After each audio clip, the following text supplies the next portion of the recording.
So what is the hottest thing in SEO right now? Cancel. So hot right now. No, not quite. What is an SEO topic that's really on fire?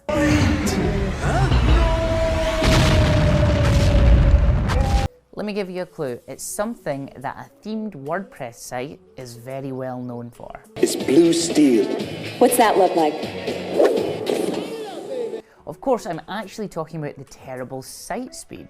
Well, Google Chrome have recently come out and announced that they're looking to apply a badge to websites based on their site speed.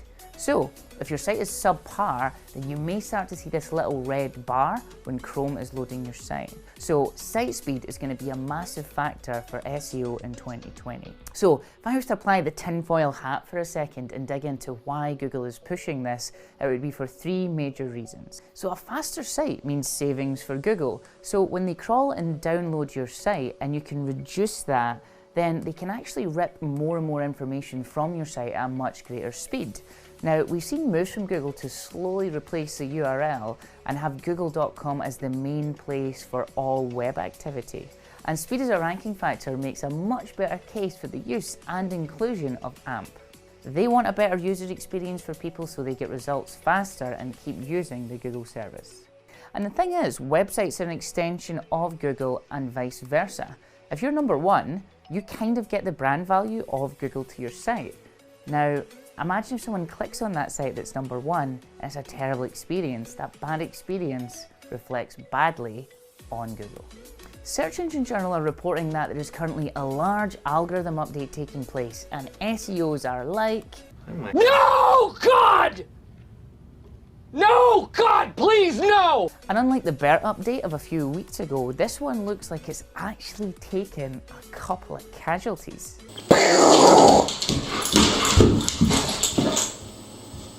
In particular, it seems that food and travel sites have really been negatively affected, with some food bloggers reporting 30% drop in their rankings. And boy, are they upset. They're crying like the kid that dropped his ice cream.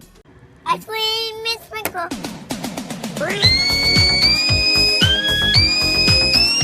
Now, with all algorithm updates, the rule is keep calm and do not panic. Don't panic, don't panic, don't panic, Mr. Mandarin! Don't panic now, don't panic, anyone! Don't panic, Mr. Mandarin! Don't panic! These things have a way of working themselves out, and the sites that get hit tend to be doing things that are not deemed as high quality activity. Talking about high quality activity, you should definitely subscribe to the email newsletter, link in the description below. That's everything for this week's Canonical Chronicle. As of filming last week's Canonical Chronicle, more massive news has come out, so without further ado, again, let's get into it. So earlier this week, some SEOs were talking about a potential major algorithm update, and they were all kind of like, I can feel it. I can feel it like it's right in my neck. And today, Google have confirmed there was a broad core update. So we took to Twitter to question them, like, Excuse me, I'd like to ask you a few questions. And when we asked Danny Sullivan and the Google search team for a little bit of an idea about what happened, they were like, Your request is not unlike your lower intestine. Stinky. So here is the full Twitter thread if you want to read through it. But let me save you 10 seconds. They've essentially said broad core updates are often broadly noticeable. That's why we have shared about them since last year and even pre-announced them. Plus provide the actionable guidance that there's often nothing to fix and emphasize instead having great content. Now they keep banging this have great content drum, which is so frustrating. On one hand, they have 200 algorithmic factors that are always changing, and on the other hand, we're crazy for digging deeper than the advice of create good content. And I'll be honest with you, a lot of us are really like, call me crazy one more time. Cuckoo. So here is our actual advice for SEOs. Firstly, they release all of these updates at the exact same times with multiple parts of the algorithm, so it's actually impossible to work out what's going on. Anecdotally, it looks like food and travel sites that have been affected the most. But looking at the SEMrush sensor, arts and entertainment is really the only cert with any level of volatility over the last 30 days. Other than that, not really any major cert volatility coming from any of the tools. This suggests that there's very long-tail queries that have been affected, as these tools tend to only focus on broad core sections of head terms. Also, looking at the people complaining, which is food and travel, it makes a ton of sense because BERT and machine learning are much more at play in those SERPs. And you've got to think that when they change it, when machine learning kicks in, it's going to change the URLs in the SERPs quite a bit.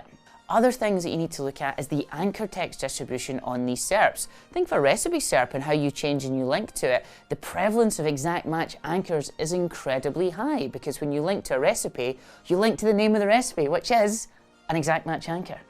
And then if we take it a little step further, Google wants to rely less on the link graph and more on user signals. So do you remember a couple of weeks back, the update of rel sponsored and rel UGC stuff into the link graph? So think about this as well. They've just recalibrated the entire link graph as well. So when you're link building, remember the URL and the title are the new anchor text. The context around the text where the link is gives a huge weighting. Think about things like brand to generic ratios. A lot of the sites that had zero brand presence or brand search have been affected. Therefore, it makes sense that this is probably part of this algorithm. In this day and age, it's really weird for a large site with a lot of generic traffic to have zero brand traffic. Also, check the entities on your page. Just because you think this particular page is about this particular topic, a lot of times that's not true when you run natural language processing over it.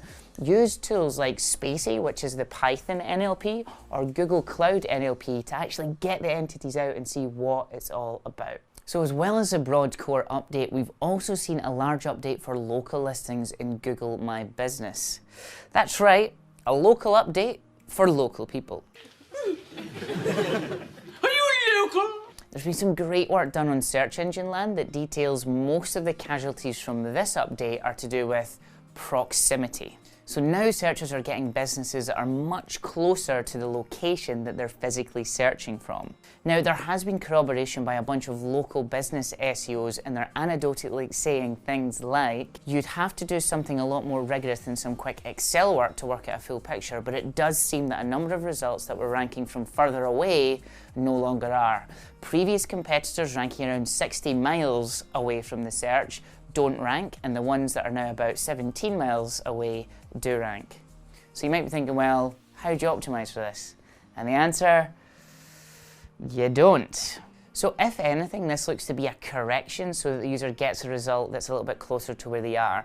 So with GMB, the same rules apply. Have a single GMB profile and have your service area inside of it, and do not have multiple GMB profiles with a bunch of silly locations to try and game the system. So that's everything for this week's little special interjection Canonical Chronicle. We hope you've enjoyed it, and we really hope you've not suffered any algorithmic penalties. If you have, please DM me or put your details in the comments because we'd love to analyse it further.